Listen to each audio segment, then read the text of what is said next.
honorable judges, and my dear fellow students of 9-3. Our topic for today is my school. Tamai kia mele besa pesa mai ai basiang eu sei ko pai. Sei kam sabi ai le pua palangi basiang ai le fange ulumai.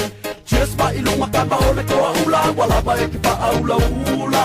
King ole town na o ma malama se so bolo pula kama. Once upon a time sa ya yo se kolisi nga o poka sa ya ye fa sa ole kisi. E mua ko sama sama fa ka amilo ide ie me maka o ye ami o lilo. O town no polonga sei na o kala se o siping yo ami o ma sei. Olonga ula mai ngiwe a ele musika ye ka viwe ke.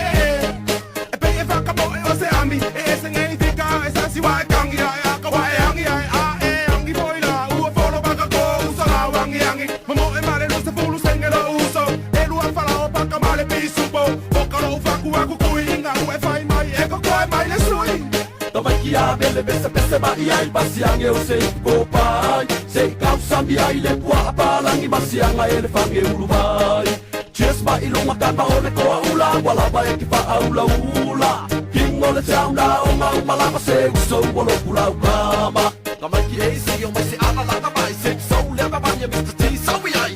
Mo fa apalo lo le ulu wansa mo a vele la u bo o fo ba ai ye mo ila ba bole le ko se bole su ba le lai fia fia pe o se lole mo le ba lo king o kule ile maso pengi bale a fa ai fa le la fo lo ko a fa ila ke ai ese aso o ke pa bole u se ke le fo le mango au ku a ka bele ba ka singi o fa a ba ungi a bele no loko. Tamai kia mele besa pesa mai ai basiang eu sei ko pai. Sei kam sabi ai le pua palangi basiang ai le fange ulumai.